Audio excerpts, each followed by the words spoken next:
नमस्कार मंडळी. तर चला आज निघालेले आहे मी शेताकडे. शेतात जायचं होतं कारण की आज साहेबांना सुट्टी होती.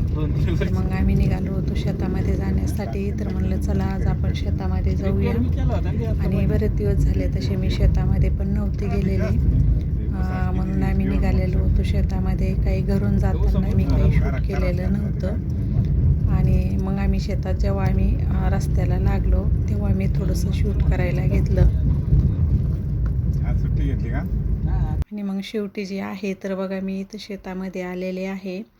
आणि शेतामध्ये जे आहे ना तर ऊस आहे बघा, म्हणजे आत्ताच लावलेला आहे ऊस. पण ऊसापेक्षा ऊसामध्ये ना गवत जे आहे ना तर गवतच जास्त दिसतं आहे.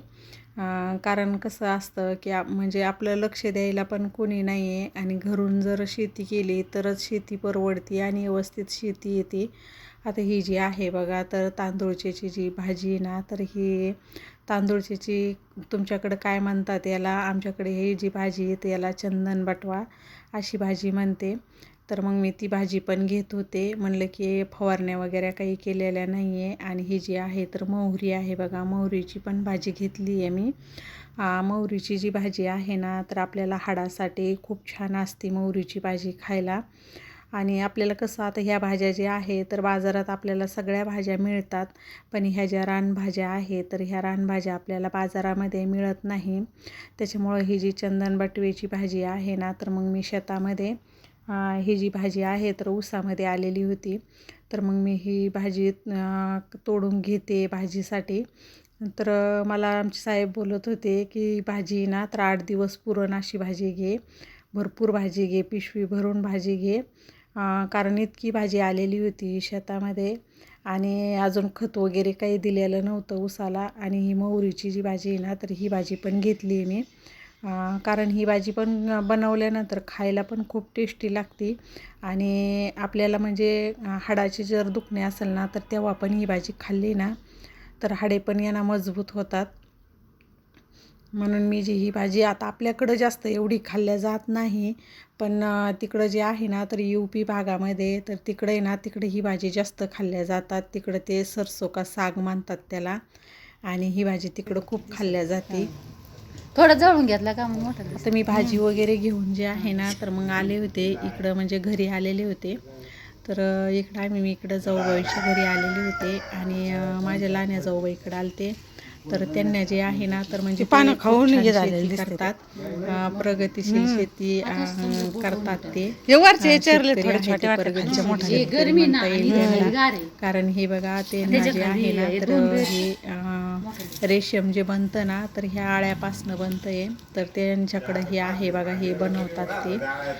त्याच्यासाठी त्यांनी असं शेड वगैरे बनवून जे आहे तर हे आळ्यांना खाद्य जे आहे तर हे तुतीचे जे असतात ना, तुतीचं झाड त्याचे पानं जे आहे तर असे टाकतात. आणि याच्यावरती हे ज्या आळ्या आहे ना तर ह्या याच्यावरती तयार होतात. याच्यापासून आपला जो रेशीम बनतो ना तर रेशीम याच्यापासून रेशीम बनल्या जातो. तर त्याचं उत्पादन घेतात ते. म्हणजे छान असं उत्पादन निघतं त्याच्यामध्ये पण. आणि त्याने त्याच्यासाठी असे जे आहे ना तर असे वेगवेगळे जे आहे तर असं बनवलेलं आहे बघा. तर मग याच्यामध्ये ते असं ठेवतात त्याला. खायला आणि त्याला सगळ्या साईडनं अशी मच्छरदाणी वगैरे अशी लावलेली आहे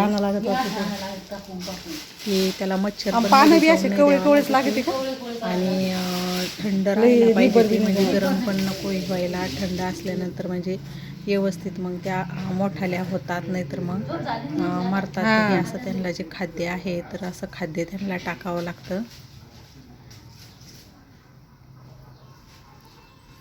मी काही जास्त शूट घेतलेला नाही इथालचा. तुम्हाला जर का डिटेल व्हिडिओ जर लागत असेल तर मी दुसऱ्या नेक्स्ट वेळेस जेव्हा जाईन तेव्हा मी डिटेलमध्ये बनवन. आणि इकडं जे आहे तर इकडचं त्यांनी विकले गेलेले आहे बघा, म्हणजे ते काढून ते खूप मेहनत असते त्याची पण. आणि मग नंतर जे आहे मी तिथून इकडं आमच्या मोठ्या जाऊबाईच्या घरी आलेले होते. म्हणजे गावाकडे गेल्यानंतर याच्यातच जास्त टाईम जातो चहा पाण्यामध्ये हेच. तर मग इकडे मी मोठ्या जाऊबाईच्या घरी आले होते. तिथं आमचं चहा पाणी वगैरे झाला. आणि मग नंतर निघालो आम्ही घराकडे. मग घराकडे निघण्याची वेळ झाली. तर मग मी निघाले होते. जास्त काही मी मध्ये काही शूट घेतलेलं नाही आहे. आणि हा जो आमचा जो भाग आहे ना तर इकडं कसं आहे असं शेतामध्ये आहे ना तर म्हणजे कायमस्वरूपी असं हिरवंगार राहतं. उन्हाळ्यामध्ये पण असा उन्हाळा काही जाणवत नाही, असं वाटत नाही की उन्हाळा चालू आहे. कारण ना ऊसाच्या शेती असतं. क्षेत्र जास्त आहे ऊसाचं, त्याच्यामुळं आहे ना असं कायमच असं हिरवंगार राहतं बघा. तर आम्ही निघालेलो होतो, तर मग मी निघताना थोडंसं शूट केलं गाडीमधनंच. तर हे बघा शेतामध्ये असं एकदम छान असं वाटत होतं.